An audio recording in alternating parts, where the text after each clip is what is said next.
លោកអ្នកដែលកើតឆ្នាំមួយម៉ែលេខសំណាងលេខ642ចំណែកពណ៌សំណាងគឺលោកអ្នកប្រើពណ៌តុងដែងពណ៌តុងដែងណាបងប្អូនណាបាទស្គាល់ពណ៌តុងដែងទេបើមិនស្គាល់ពណ៌តុងដែងទេទៅមើលស្រីស្រីសក់ក្រហមអាហ្នឹងគេសក់ពណ៌តុងដែងហើយបាទស្រីស្រីសក់ក្រហមណាតែឃើញនេះស្រីស្រីគេលាបពណ៌ក្រហមហ្នឹងមិនមែនក្រហមទេពណ៌តុងដែងទេតាមពិតទៅបើពណ៌ក្រហមឆែកបងប្អូនណាបាទអញ្ចឹងពណ៌តុងដែងចឹងអ្នកដែលកើតឆ្នាំមួយម៉ែលេខសំណាងគឺលេខ642ពណ៌សំណាងគឺពណ៌តុងដែងចឹងលោកអ្នកដែលកើតនៅឆ្នាំមួយម៉ែខមមិនលេខ642ពណ៌សំណាងគឺពណ៌តុងដែងដើមខែអ្នកដែលកើតឆ្នាំមួយម៉ែខ្វល់ចិត្តហត់កញ្ចឹកហត់កង្កាយបងប្អូនកូនក្មួយណាបាទអ្នកដែលកើតឆ្នាំមួយម៉ែដើមខែហត់ចិត្តហត់កាយមករយៈនេះអ្នកកើតឆ្នាំមួយម៉ែក្តីសុខតែខាងក្រៅវិញគេមើលមកទៅហើយឆ្នាំមួយម៉ែសុបាយចិត្តណាស់ហើយឆ្នាំមួយម៉ែហើយនិយាយណាស់ប៉ុន្តែក្នុងខ្លួនពិតអ្នកដែលកើតឆ្នាំមួយម៉ែចិត្តឈួតបាទដើមខែនេះគឺតាំងមែនតើណាវាមានរឿងមកស្គប់ពុះទីទាំងអស់រឿងខ្លួនឯងបងគាត់ចេញមកមានរឿងអ្នកដទៃយកមកជួយដោះហើយអ្នកក្បែរខ្លួនបំផុតមិនមែនលើកទឹកចិត្តទេជួយរុញឲ្យឆាប់មកយល់ទេជួយរុញឲ្យឆាប់មកអញ្ចឹងរុញស៊ីខ្លួនទៅចូលឡានចឹងដើមខែអ្នកដែលកើតឆ្នាំមួយម៉ែមានតែផ្លូវមួយគត់តាំងផ្លូវកាយមិនតាំងឲ្យវាមិនទៅព្រោះវាចិត្តឈួតតាំងផ្លូវចិត្តឲ្យរឹងមាំណាបងប្អូនណាបាទប្រាប់ខ្លួនឯងថាអញត្រូវរឹងមាំប្រាប់ខ្លួនឯងថាអញត្រូវតែពូកែបាទហើយបើមិនចឹងទេអ្នកកើតឆ្នាំមួយម៉ែតែដំណាក់កាលនេះទុកគោលចំហខ្លួនឯងអត់បានទេឈួតមកបាទចឹងបើយើងនៅមានកម្លាំងចិត្តណាគឺយើងមិនឈ្នះអស់រឿងគ្រប់បែបយ៉ាងចឹងខ្ញុំសូមសរុបតអ្នកកើតឆ្នាំមួយម៉ែទាំងអស់ណាកូនចៅសិនគុណណាបាទរក្សាផ្លូវចិត្តឲ្យរឹងមាំដើមខែបាទបើបាក់ទឹកចិត្តហើយអត់មានណាជួយយើងបានទេព្រោះយើងដឹងខ្លួនយើងច្បាស់ហើយថាក្រៅពីអាត្មាអញនេះគ្មានអាណាមកជួយអញទេណាគ្មានអាណាគេមកសួរដែរអញមកម៉ែអញងាប់ឯនៅសុខទុក្ខយ៉ាងមិនដែរអត់ទេណាអើឯងមកម៉ែឯងមិនឲ្យអត់មានទេចឹងកូនចៅណាដួលខ្លួនឯងយើងខ្លួនឯងទឹកអ្នកណាក៏អត់បានដែរសូម្បីតែប្តីសូម្បីប្រពន្ធទៅជួយយើងអត់បានទេណាអ្នកខ្លះប្តីប្រពន្ធណាឃើញយើងចិត្តឈួតទៅហើយជន់កយើងថែមទៀតបាទយល់ទេអាដឹងតែប្តីដឹងថាប្រពន្ធកំពុងពិបាកវេទនាហើយអាដៃគូនវាមិនបានមកលើកទឹកចិត្តជន់កយើងទៅថែមទៀតអញ្ចឹងយើងក៏មិនដឹងធ្វើម៉េចទេទៅតាមទៅបាទអញ្ចឹងអ្នកដែលកើតឆ្នាំមួយម៉ែរក្សាផ្លូវចិត្តឲ្យរឹងមាំបាទ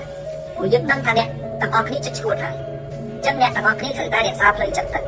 បាទឲ្យចិត្តរឹងមាំទៅមិនខ្វះពេលតស៊ូទៀតទេណាបើមិនរឹងមាំទេឈួតទៅកើតជំងឺ depression ទៅ stress ទៅគ្នាណាគេមកសុបាយយើងគេបោះដល់យើងមកទៅហ្នឹងបាទអាចគេយកអ្វីដែលសេះសល់តិចទុនយកទៅសោយសុខយល់ទេចឹងត្រូវមកជីវិតអត់មានស្រឡាញ់ណាក្រៅពីខ្លួនឯងអ្នកកើតឆ្នាំមួយម៉ែជួយខ្ញុំបាទគ្មានអ្នកណាស្រឡាញ់យើងទេអត់មានស្រឡាញ់យើងទេជួយខ្ញុំទៅសពុកក្បត់ទាំងអស់នៅក្បែរយើងចឹងគុំទុកចិត្តអ្នកណាទាំងអស់ទុកចិត្តខ្លួនឯងជួយខ្ញុំបាទហើយបើអ្នកកើតឆ្នាំមួយម៉ែទាំងអស់គ្រប់គ្រងនៅអ្វីដែលខ្ញុំនិយាយចឹងបងប្អូនកូនក្មួយជួយ comment លេខសំណាងខ្លួនឯងតើលេខ642ហើយបញ្ជាក់លោកគ្រូផងត្រូវណាស់ខ្ញុំវិញចឹងបាទចឹងតាក់មួយម៉ែដើមខៃទៅទីប្រឡប់បន្តិចបាទលើកទឹកចិត្តខ្លះរំលឹកខ្លះបាទអ្នកដែលកើតឆ្នាំមួយម៉ែបន្តទៀតពីថ្ងៃទី9ដល់ថ្ងៃទី11លៀបធំចូលណាអ្នកកើតឆ្នាំមួយម៉ែបងប្អូនណាបាទចឹងអ្នកដែលកើតឆ្នាំមួយម៉ែពីថ្ងៃទី9ដល់ថ្ងៃទី11មានលៀបធំចូលចឹងយើងហេងយើងកាក់កបយើងហេងចម្រើនណាអ្នកដែលកើតឆ្នាំមួយម៉ែហ្នឹង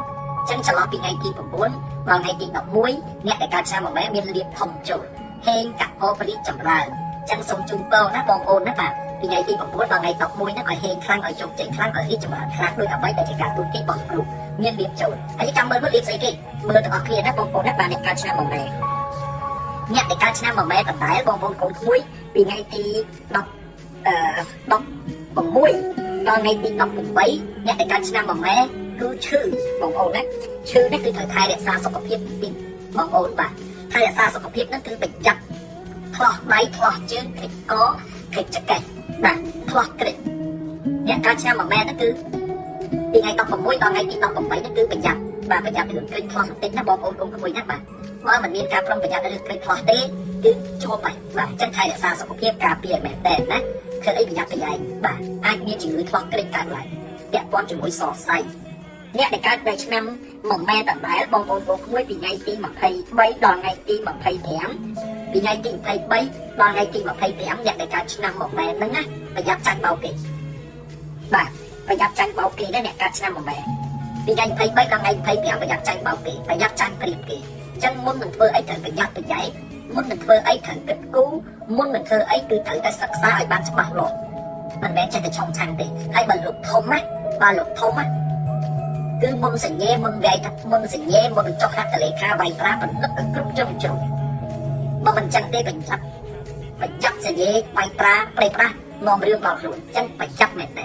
អស់លោកធំបាទហើយម្នាក់តូចតាចអានឹងក៏ត្រូវប្រយ័ត្នប្រយែងតែប្រយ័ត្នចាញ់បោកគេអ្នកដែលកើតឆ្នាំមួយម៉ែចុងខែបាទអ្នកដែលកើតឆ្នាំមួយម៉ែចុងខែគឺលោករបស់ដាច់បាទលោករបស់ដាច់ហ្នឹងមែនថាបាទ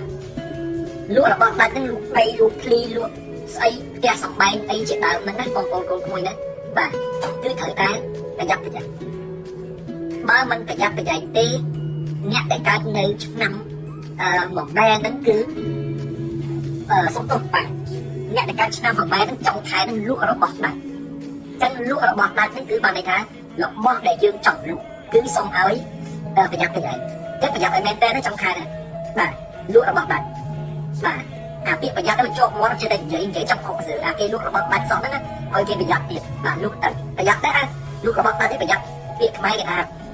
លុយកាក់អីណាមើលត្រឹមត្រូវចឹងណាខ្លាចលុយមិនល្អខ្លាចឯកសារវាមិនត្រូវណាប្រយ័ត្នណាបងប្អូនណាបាទ